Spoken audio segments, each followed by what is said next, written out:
하나님의 말씀은 데살로니가 후서 1장 6절에서 9절입니다. 데살로니가 후서 1장 6절에서 9절입니다. 한 목소리로 합독하시겠습니다. 너희로 환난을 받게 하는 자들에게는 환난으로 갚으시고 환난을 받는 너희에게는 우리와 함께 안식으로 갚으시는 것이 하나님의 공의시니 주 예수께서 자기의 능력의 천사들과 함께 하늘로부터 불꽃 가운데 나타나실 때에 하나님을 모르는 자들과 우리 주 예수의 복음에 복종하지 않는 자들에게 형벌을 내리시리니 이런 자들은 주의 얼굴과 그의 힘의 영광을 떠나 영원한 멸망의 형벌을 받으리로다. 아멘. 지난 4일 휴전선 비무장지대에서 지뢰가 폭발해서 우리 하사관 2명이 중상을 당했습니다. 1차 지뢰 폭발에서 중상을 당한 하 하사는 이 두 무릎을 아래를 절단했고 또 김 하사는 한쪽 발목 아래를 절단했습니다. 여러분, 우리 지난 주일에는 주중에는 우리 광복 70주년을 맞이하면서 특별 공휴일도 지정하고 그러면서 이 광복 70주년의 의미를 더 되새기고 그 광복은 우리 남한뿐만 아니고 북한에도 동일하게 그 광복의 기쁨이 함께 있는 겁니다. 그래서 여러분 이희호 여사께서 북한을 방문하면서 그동안 경색되어진 남북의 관계를 참 대화를 회복하는 그런 노력도 기울이고 또 북한도 방북을 허용해서 함께 만났습니다. 그러면서도 한쪽에는 지뢰를 매설해서 우리 군인을 다치게 하는 이런 일들이 끊임없이 반복되는 모습을 보면서 너무너무 가슴이 아픕니다. 지뢰 폭발로 사고를 당한 뒤에 국군 수도병원으로서 후송되어서 수술을 받은 김정훈 하사 첫 마디가 수술 이후에 첫 마디가 주변 사람들에게 하 하사는 어떻게 되었느냐. 자기보다 1차에 지뢰 폭발로 사고를 당한 그 하사를 데리고 다시 돌아오다가 2차 폭발에 이 김 하사가 사고를 당한 것이 아닙니까? 그러면서 두 사람 이외에 다른 모든 팀원들이 아무 일 없어서 다행이다. 여러분, 보도를 통해서 우리가 그렇게 보았습니다마는 기자들이 없는 거짓말을 한 것은 분명히 아닐 텐데 만일 이 김하사라는 사람이 참 어떻게 나라 위해서 내가 젊음을 희생하다가 이런 고통을 당했다 그러면서 자기 삶을 비관하고 어쩌면 한쪽 발목이 없어진 그 사실 앞에 절망하고 부르짖는 그 모습을 보였다면 이런 보도는 분명히 나지 않았을 겁니다.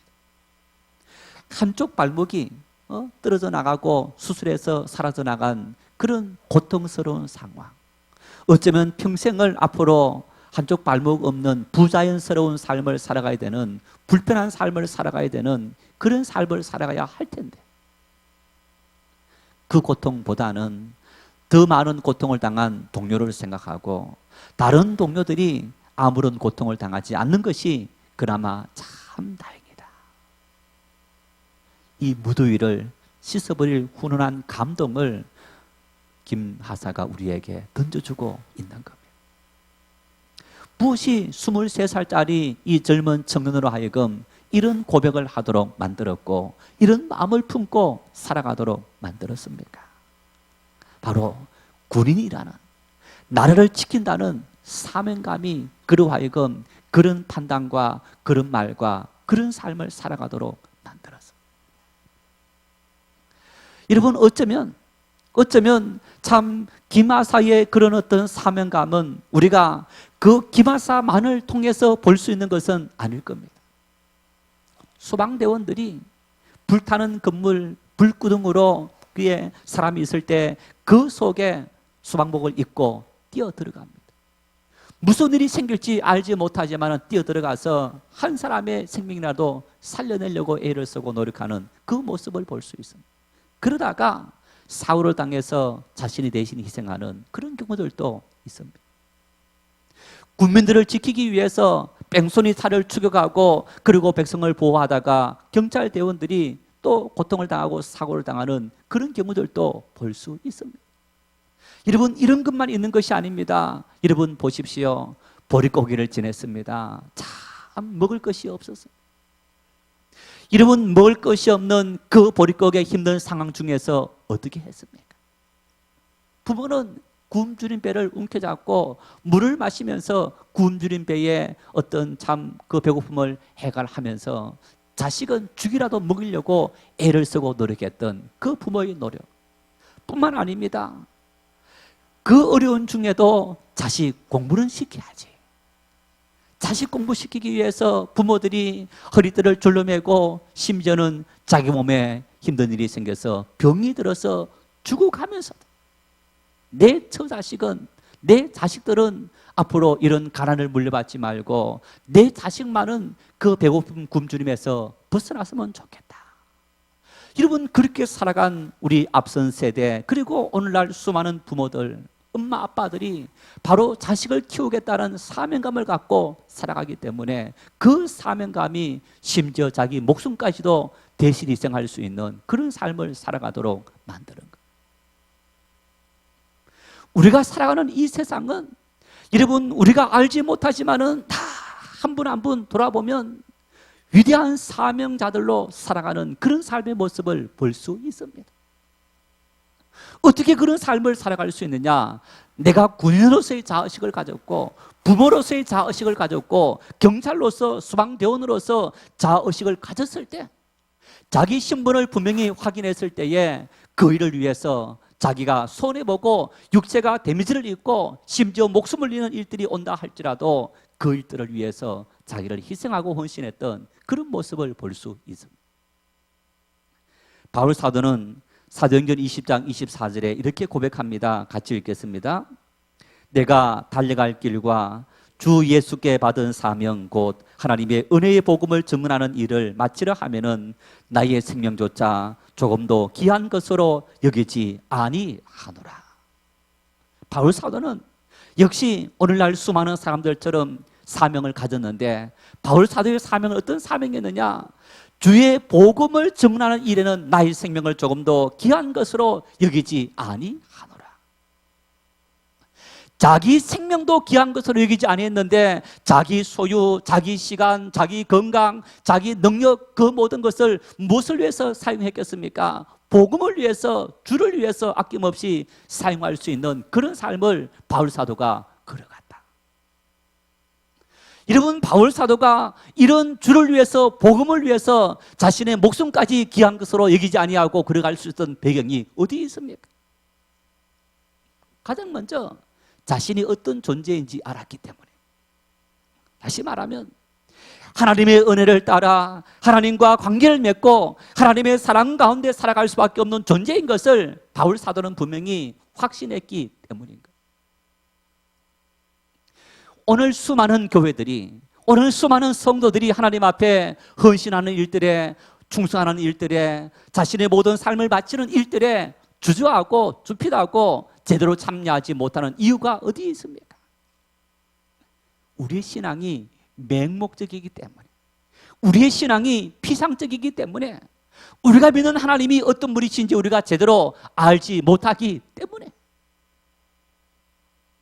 하나님이 어떤 분이신지 만일 우리가 제대로 이해하고 그 하나님을 제대로 믿게 되고 제대로 우리가 발견하게 된다면, 여러분, 우리가 오늘 이 땅을 살아가면서 그토록 소중하게 아끼고 중요하게 생각하는 그 모든 것들이 다 소용이 없다는 것을 깨닫게 될 거예요. 하나님이 어떤 분이신지 우리가 제대로 안다면. 지난주 예배 마치고 차를 한 잔 마시면서 어느 우리 부부하고 같이 이야기를 했는데, 지금까지 하나님은 어떤 분이신가 몇 가지를 이야기했습니까? 몇 가지요? 예, 지난주까지 6가지를 말했습니다. 그래서 목사님 다 외우고 있습니다. 그래요. 한번 우리 잘 외우시는지 복습 한번 해보겠습니다. 우리가 믿는 하나님은 어떤 분이시냐? 하나님은 언제 어디서든지 항상 우리와 함께 하셔서 우리에 대해서 모르시는 것이 아무것도 없으신 분이시다. 어떤 하나님? 무소부재하신 하나님. 그 하나님은 그래서 우리가 어디 있는 것만 아시는 것이 아니고 내 마음까지 아십니다. 내 사정까지 다 아시는 그 하나님. 아시는 것으로 끝나는 것이 아니고 그 하나님은 이 세상과 우리를 어떻게 하시는 하나님이라고요? 통치하시고 다스리시는 하나님. 그 하나님께서 만왕의 왕이 되셔서 하나님께서 만왕의 왕이 되셔서 이 세상을 통치하시고 다스리시는 하나님. 다시 말하면 이 세상의 모든 일들이 하나님의 뜻을 따라서 이루어진다는 얘기입니다. 하나님의 허락이 없이 하나님의 뜻이 없이 이루어지는 일들이 아무것도 없이 모든 것은 하나님의 뜻을 따라서 이루어진다. 여러분, 우리를 다스리시는 그 하나님은 어떤 분이시라고요? 사랑의 하나님이시다. 독생자 예수님을 아낌없이 우리 위해서 십자가 지게 할 정도로 모든 것을 다 베푸시는 그 정도로 우리를 위해서 내가 너희를 위해서 아끼는 것이 전혀 없다. 다 내려놓는다. 그런 하나님의 사랑을 우리가 볼 수 있는데 이런 하나님은 사랑의 하나님이다. 그 사랑의 하나님은 어떤 하나님이시라고요? 진리의 하나님이시다. 변치 않으신다. 하나님의 그 사랑은 무슨 일이 있더라도 어떤 환경, 어떤 여건 속에도 절대로 변치 않는다. 여러분, 그 하나님은 또 어떤 하나님이시라고요? 빛이신 하나님이다. 빛이신 하나님. 우리 인생의 안고 일어섬, 우리 인생의 시작과 마지막, 우리 인생의 모든 출발점, 우리 삶의 뿌리, 우리 삶의 근원, 우리 삶의 인도자, 빛이라는 것. 하나님의 그 빛이 없으면 우리가 존재할 수 없고 생존할 수 없고 있을 수 없는 그런 존재. 하나님은 우리에게 그런 빛이 되신다. 여섯 번째, 하나님은 약속하신 그 말씀은 불변하시다. 3000년 전 하나님의 약속은 이루어진 그 약속은 오늘 우리에게도 똑같이 이루어질 수 있다는 얘기입니다. 하나님께서 우리에게 길을 제시해 놓으신 그 모든 것이 우리에게 약속들인데, 여러분, 그 약속은 그 시대에만 유효한 것이 아니고 오늘 우리에게도 유효하고 모든 사람 누구든지에게도 그 약속의 말씀 믿고 따르는 사람에게는 유효한 말씀이다. 오늘 일곱 번째 하나님은 어떤 분이시냐? 공의의 하나님이다. 공의의 하나님.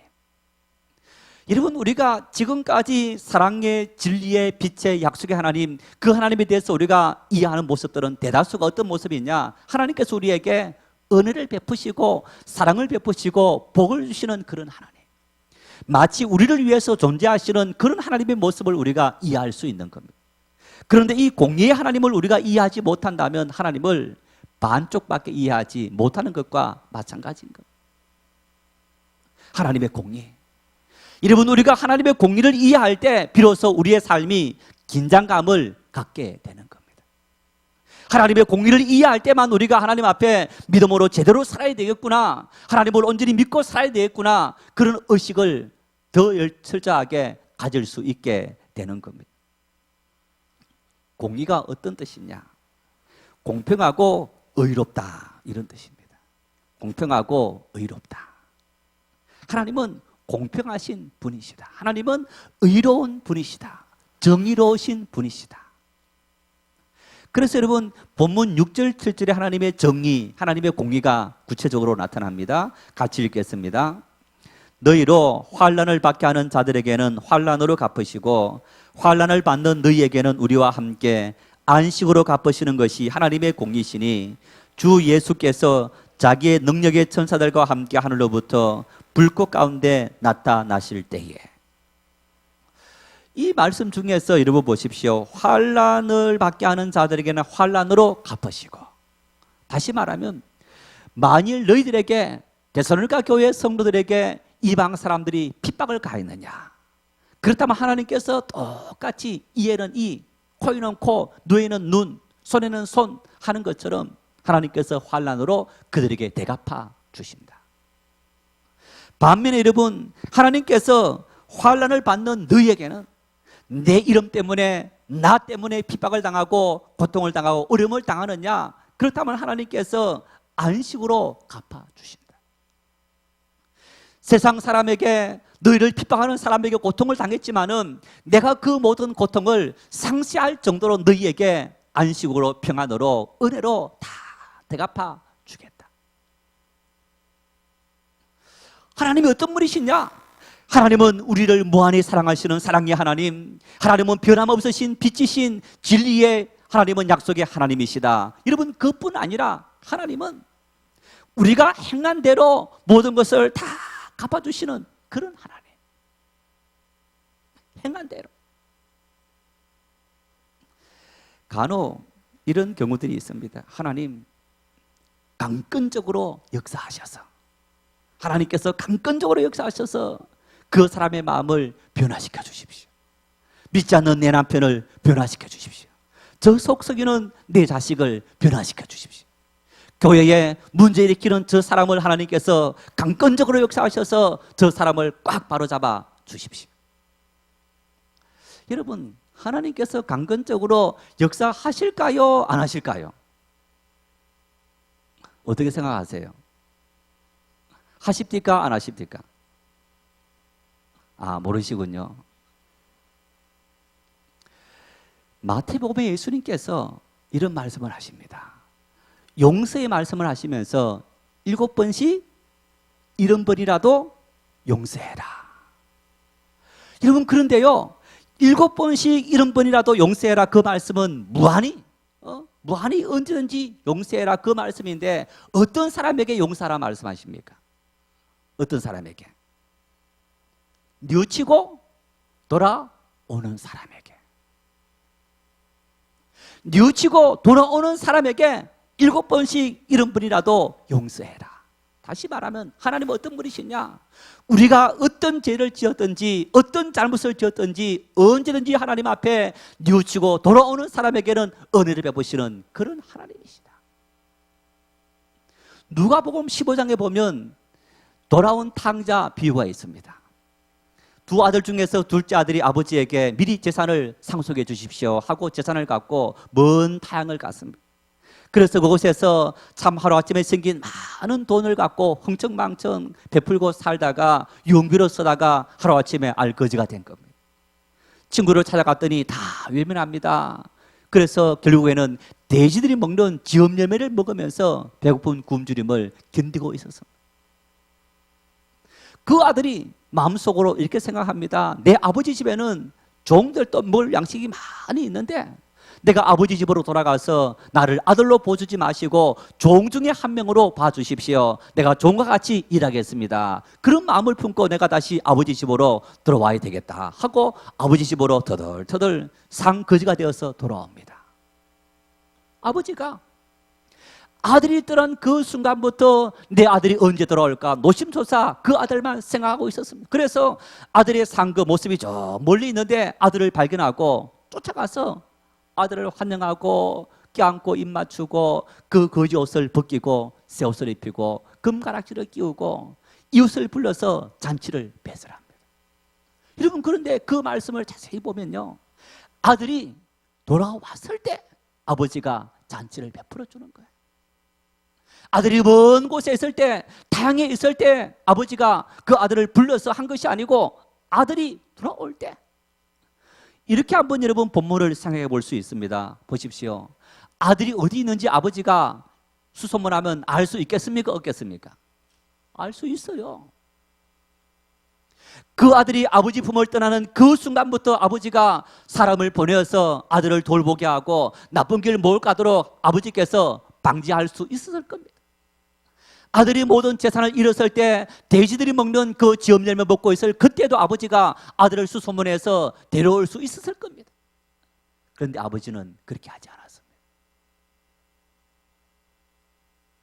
아들이 그 많은 재산 다 탕진하고 빈손으로 돌아왔다고 아들을 나무라지 않았습니다.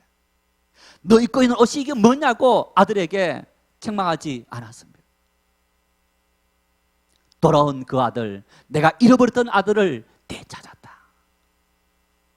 여러분, 아버지는 아들이 돌아오기만을 기다리고 있고 그 아들이 돌아올 순간에 그 아들을 다시 환영하고 받아주었던 것처럼 하나님은 우리에게 풍성한 은혜를 베풀어 두었습니다. 무한한 사랑을 베풀어 두었습니다.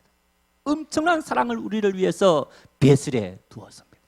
어떤 사람이 이 하나님의 은혜를 누릴 수 있느냐? 누구든지 하나님의 음성을 듣고 스스로 뉘우치고 스스로 깨우쳐서 하나님 거로 스스로 돌아올 때 하나님은 그를 품어주시고 그에게 풍성한 은혜를 베풀어 주시는 하나님이시라는 것. 제가 한번 옛날 청년부를 지도할 때 그런 이야기를 했습니다. 여러분, 나를 본받으십시오. 잘난 것 본받으라는 말이 아니고 나는 끊임없이 넘어지는 약한 존재이다. 죄를 짓고 그래서 끊임없이 회개하고 상처받고 마음이 아파하면서 끊임없이 부딪히는데 그때마다 창피한 것 무릅쓰고 부끄러운 것 무릅쓰고 다시 주님께 돌아오는 것, 그 모습을 본받고 믿음으로 살아가십시오. 잘나서 목회하는 것이 아니고 잘나서 믿음의 생활을 하는 것이 아니고 하나님께 그만큼 뻔뻔하고 그리고 죄송스럽지만은 하나님께 돌아와야만 살 수 있고 돌아와야만 하나님의 은혜를 입는 것을 알기 때문에 끊임없이 회개하고 돌아오는 뻔뻔함을 갖고 살아가는 그것이 우리의 삶의 모습이라는 거예요. 그런데 하나님의 사랑은 그 우리의 뻔뻔함도 다 용서하시고 품어주시고 우리를 주님의 사랑으로 이끄시는 그런 하나님. 왜 우리가 주님께로 돌아와야 되느냐? 왜 하나님께로 돌아와서 하나님 앞에 우리가 믿음으로 살아가야 하느냐? 하나님께로 돌아오지 않는 사람에게는 심판이 기다리고 있기 때문에, 하나님의 은혜의 빛이 비치지 않는 곳에 있는 사람에게는 하나님께서 관심을 끊으시고, 여러분, 그곳에는 태양이 비치지 않고 어둠이 있고 그래서 꽁꽁 얼어붙어서 모든 것이 다 죽을 수밖에 없는 그런 상태이기 때문에, 오늘날 사람들은 하나님의 진노에 대해서, 하나님의 심판에 대해서 그것은 이미 우리 시대의 일이 아니라고 이야기합니다. 올 2월 달에 영국의 옥스퍼드 대학의 미래연구센터에서 그런 발표를 했습니다.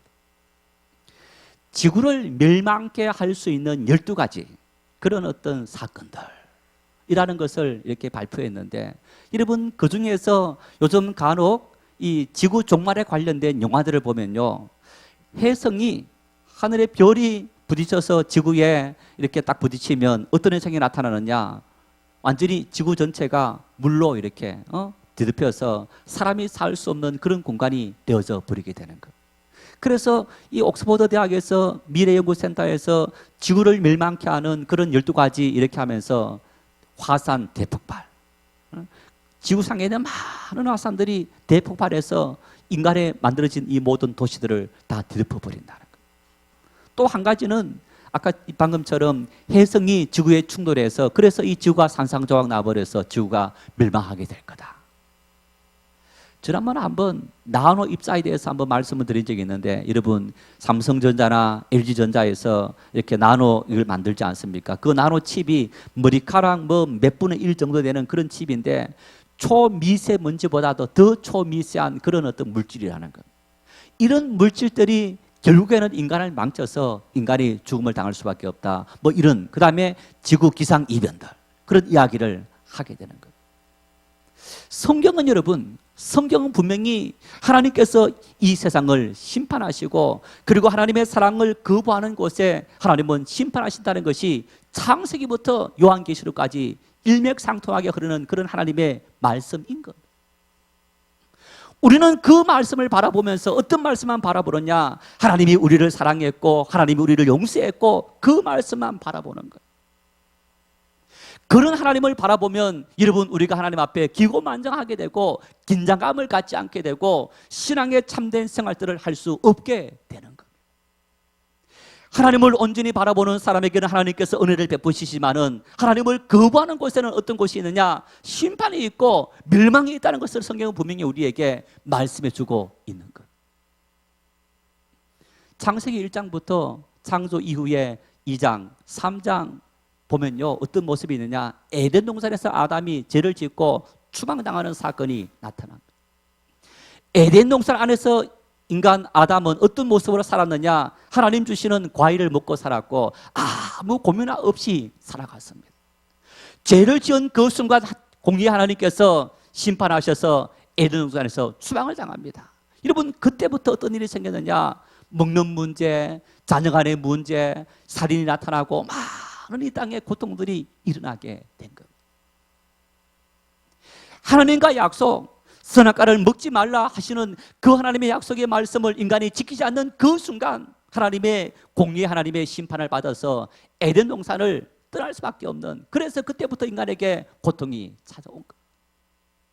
창세기 6장을 보면 이런 사건이 나옵니다. 하나님께서 세상을 보았더니 인간의 지악이 세상에 땅 위에 간영했더라. 그래서 내가 사람 지었음을 후회한다.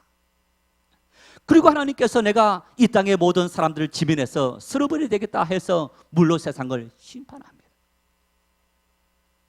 하나님을 믿는 노아와 그 세 아들 부부에서 8명이 구원을 받았지만은 나머지 모든 사람들이 물로 심판을 받는 그런 모습들. 여러분, 그 사건은 우리에게 분명히 보여줍니다. 하나님의 사랑이 거부당하는 곳, 하나님의 말씀이 거부당하고 하나님의 은혜가 거부당하는 곳에는 하나님의 분명한 진노, 심판이 분명히 존재한다는 것을 우리에게 말씀하고 있는 것. 이런 성경이 우리에게 무엇을 보여줍니까? 하나님을 믿는 사람에게는 얼마나 놀랍도록 축복인지 이루 말할 수 없습니다. 왜? 우리 인간은 하나님의 은혜를 받아야만 정상적인 삶을 살 수 있다는 얘기입니다. 하나님을 떠나서는 우리가 결코 정상적인 삶을 살 수 없다는 얘기입니다. 보십시오. 하나님을 떠나서 사람이 인간 문화를 이루어서 많은 돈을 얻었습니다. 지식을 쌓았습니다. 권력을 얻었습니다. 여러분, 그것이 우리 인생에 행복을 주고 평안을 주고 있는 겁니까? 과거 보릿고개 지날 그 시절에 먹을 양식 없어서 고통받고 있었던 그 시절에 비교해서 지금과 비교했을 때 어느 때가 행복하냐? 배는 고팠지만은 그 시절이 훨씬 더 인간적이었고 행복했다. 그렇게 말씀하시는 분이 훨씬 더 많습니다. 저 어릴 때 겨울만 되면 거의 아침 저녁 밥 할 때 보면 밥 속에 뭐가 많이 들어가 있습니까? 고구마가. 절반은 고구마가 들어있는 것 같아요. 점심 때는 밥 안 먹고 고구마 먹었어요. 지금 아이들에게 고구마는 영양식품이지만 그때 우리에게는 고구마가 주식이었던 겁니다. 여러분, 그런데 그 고구마 먹기 싫어하면서 먹으면서도 여러분 고구마 먹으면서 좌절하고 절명하고 불행했느냐? 불행한 것이 아니고 행복하게 살아왔습니다. 돈이 우리에게, 문명이 우리에게 행복을 주는 것이 아니고 내 마음속에 무엇이 들어가 있느냐, 그에 따라서 행복과 불행이 좌우되고 결정되는 것. 하나님의 은혜의 빛이 우리에게 비치지 않는다면 우리에겐 참된 평화와 참된 행복과 기쁨이 있을 수 없는 것입니다. 내가 아무리 많은 능력을 가졌다 할지라도 하나님을 떠나서는 우리의 삶에 참된 평화와 만족이 있을 수 없다. 성경은 우리에게 그 사실을 분명히 보여주면서 하나님께로 돌아오는 사람에게는 그 사람의 과거를 묻지 않고 그 사람의 이력을 묻지 않고 그 사람의 행동을 묻지 않고 아무것도 묻지 않고 누구든지 어떤 사람이든지 다 용서해 주신다. 반면에 하나님께 돌아오지 않는 사람에게는 그 사람이 과거에 어떤 행동을 했든지 어떤 충신의 일을 했다 할지라도 지금 이 순간 하나님께 돌아오지 않을 때 하나님의 심판이, 멸망이 기다리고 있다는 것을 성경은 우리에게 분명히 말씀하고 있던 것. 여러분, 그래서 우리는 끝까지 깨어 있어야 됩니다. 하나님께 가는 그 순간까지 깨어 있어야 됩니다. 하나님 앞에 믿음으로 살려고 노력하고 하나님의 은혜에서 벗어나지 않으려고 노력하고 우리가 믿음에서 떨어지는 것을 염려하고 두려워하며 살아가야 됩니다. 왜? 하나님의 영원한 심판이 기다리고 있기 때문에. 삶을 살다 보면 이런저런 상처를 받습니다. 이런저런 부딪힘이 있습니다. 이런저런 아픔들이 있을 수 있습니다. 사랑해라, 용서해라. 여러분, 우리가 이런저런 말씀들을 하면서 말씀을 듣습니다. 그러면서 우리가 주님 앞으로 돌아오고 주님께 돌아오고 그리고 주님께 회개할 때 주님은 우리를 다 용서해 주시고 품어 주시고 우리에게 거신 은혜를 베풀어 주시는 그런 하나님. 내가 나를 용서하지 못하고 내가 누군가를 용서하지 못해서 내가 주님께로 돌아오지 않았을 때 결국에는 내가 하나님으로부터 심판과 진노의 대상이 될 수밖에 없는 것이 하나님의 공의인 말씀입니다. 본문 8절 9절 말씀을 같이 한번 읽겠습니다. 하나님을 모르는 자들과 우리 주 예수 그리스도의 복음에 복종하지 않는 자들에게 형벌을 내리시리니 이런 자들은 주의 얼굴과 그의 힘의 영광을 떠나 영원한 멸망의 형벌을 받으리로다. 여러분, 하나님의 말씀을 떠나고 하나님의 영광을 떠나고 복음에 복종하지 않는 사람들, 그들에게 영원한 형벌이 기다리고 있다. 어떤 모습이든 주님께로 돌아와야 됩니다. 우리가 주님께로 돌아올 때 주님께서 우리에게 은혜를 베푸시고 우리가 하나님의 그 은혜를 풍성히 누리며 살아갈 수 있게 되는 것. 성경이 66권이고 또 신구약 장을 합치면 1189장이고 그 장들에 있는 절수를 합치면 31,102절입니다.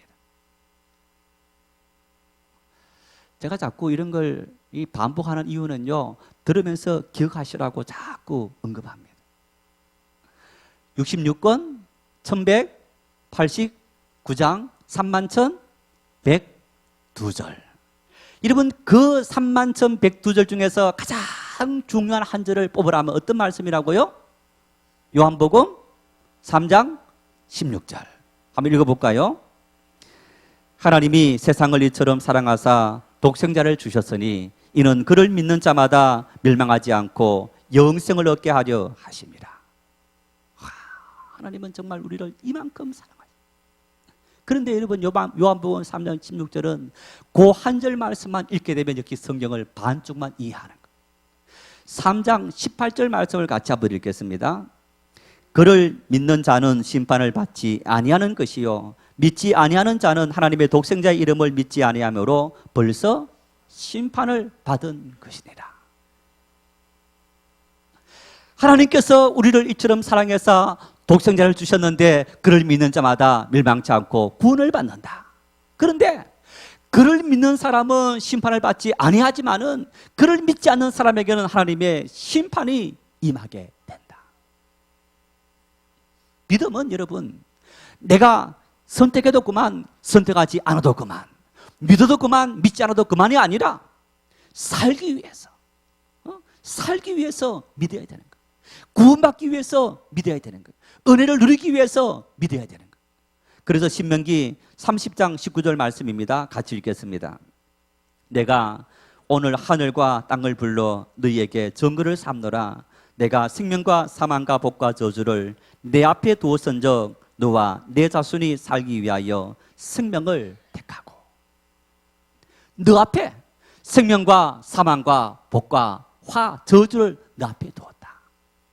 하나님께서 강압적으로 역사하셔서 너에게 복을 선택하고 생명을 선택하도록 하나님께서 그를 강압적으로 이끄시는 것이 아니고 너 선택에 맡겨놓는다.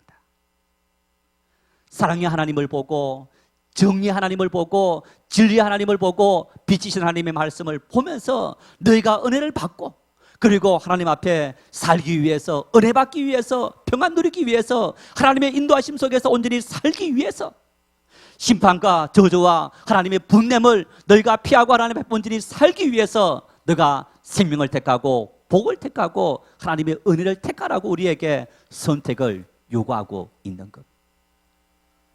성도 여러분, 매 순간순간마다 우리는 마치 외줄 타는 그 위에서 내가 실수하면 떨어지고, 떨어지면 내가 죽게 되고 다치게 된다. 그 긴장감을 잃지 말아야 하는 것.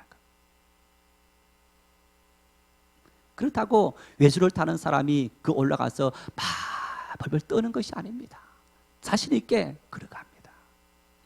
우리에게는 우리를 꽉 잡아주시는 하나님의 은혜, 사랑이 있습니다. 우리가 떨어진다 할지라도 언제든지 돌이키면 하나님은 다시 용서해 주시고 회복시켜 주시고 유료해 주시는 주님의 놀라우신 사랑이 있는 겁니다. 그래서 떨어지는 것을 두려워하고 염려하면서 사는 존재가 아니라 두려워하지 않고 믿음으로 살려고 애쓰고 노력하고 몸부림칠 때 하나님은 우리의 실수도 용서해 주시고 다 받아주시면서 새로운 삶을 살아갈 수 있는 능력을 베풀어 주시는 것. 그러면서 우리의 마음속에 항상 하나님의 품을 떠난 사람, 하나님의 품을 떠났을 때 하나님의 진노의 심판이 있고 하나님의 책망이 있다는 사실을 우리가 잊지 않고 살아갈 수 있는 그런 사람이 될 때 하나님의 사랑을 더 풍성히 누리며 살아갈 수 있게 되는 것. 공의의 하나님 잊지 마시기를 바랍니다. 그 공의의 하나님을 생각할 때 하나님의 사랑을 더 깊이 느끼고 깨닫고 감사하고 하나님의 사랑을 누리며 살아갈 수 있는 그런 축복을 누리게 되는 것. 이런 하나님이 내 아버지가 되시고 이런 하나님이 우리의 왕이 되시고 우리를 통치하시고 우리에게 은혜를 베풀어 주시는 하나님이시다. 높은 곳에서 아이가 엄마가 아빠가 있는 것을 보고 몸을 던지는 것처럼 하나님을 향해서 우리의 모든 삶들을 내가 잡고 있는 모든 인생의 끈들을 다 내려놓고 주님을 의지하고 주님만을 붙잡고 살아가는 그런 믿음의 사람이 되어서 내 힘과 내 능력으로 사는 존재가 아니라 하나님의 은혜와 축복으로 살아갈 수 있는 믿음의 축복이 여러분의 모든 삶 위에 풍성히 임할 수 있기를 축원합니다.